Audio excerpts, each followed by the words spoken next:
In the heart of a city that never slept, where skyscrapers clawed at the clouds, lived a brilliant 28-year-old architect named Amelia. To the outside world, she was a rising star, living a life many could only dream of. But behind the curtain of success, Amelia was drowning in her own thoughts.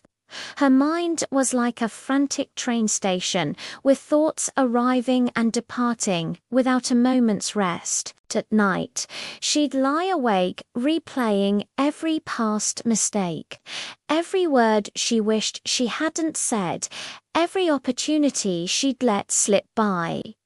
By day, she was frozen by the endless what-ifs of the future.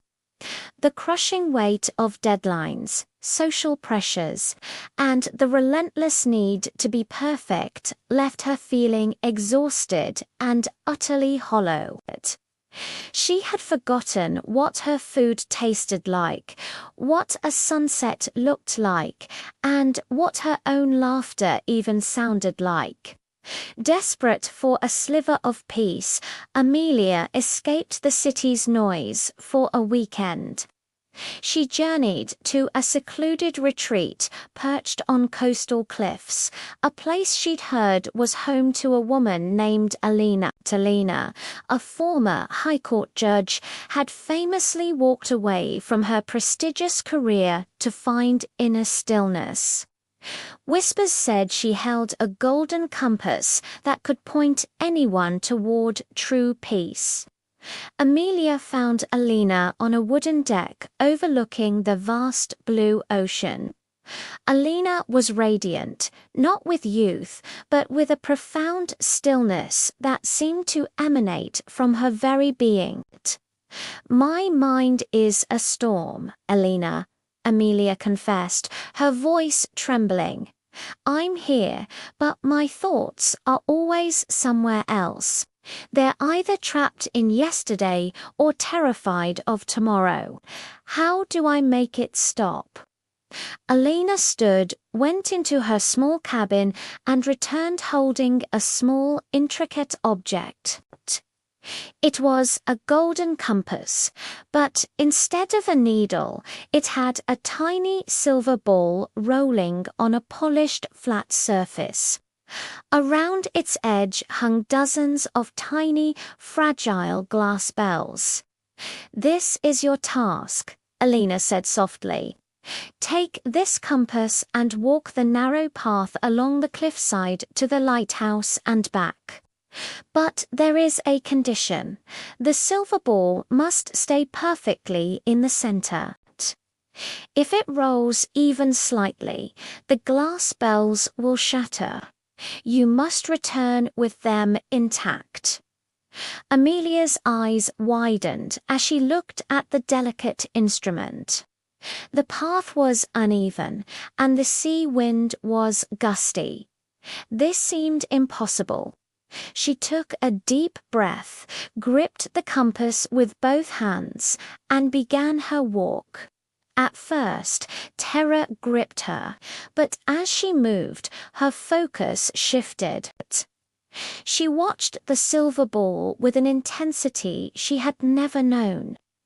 To keep it centered, she had to feel the ground through her shoes, adjust her weight with every single step, and synchronize her breath with her movement. The waves crashed against the rocks with a thunderous roar, and seagulls screamed overhead, but Amelia didn't truly hear them. They were just part of the background. Her entire universe had shrunk to that tiny silver ball and the silence of the bells. Step by step, she reached the lighthouse. Step by step, she turned back. When she finally stood before Alina again, she was breathing deeply, her face flushed, but her hands perfectly steady. The bells were silent. "I did it," Amelia whispered, handing the compass back. "That was the hardest thing I've ever done," Alina smiled. "Tell me, Amelia, While you were walking, were you worried about your promotion? Were you regretting the projects you failed last year? Amelia blinked, startled. No, I didn't have a single second to think about those things. If I had, the ball would have moved, and the bells would have broken. I was only there. Exactly, Alina said. That is the secret of the compass. When you are fully anchored in the present moment, the ghosts of the past and the shadows of the future cannot survive. Your mind became quiet because you gave it only one thing to do, to be here now. A wave of clarity washed over Amelia. She realized her suffering wasn't caused by her job or her life, but by her mind's relentless habit of wandering away from the now. Peace isn't a destination you reach, Alina continued. It is the state of being fully present in whatever you are doing, whether you are designing a building, walking a path, or simply breathing. When you empty your mind of then and later, you fill your heart with now. Amelia returned to the city the next day. She was still an architect, her life still busy, but she was no longer the same woman. When she worked, she focused only on the line she was drawing. When she ate, she tasted every spice. When she spoke to a friend, she listened to every word.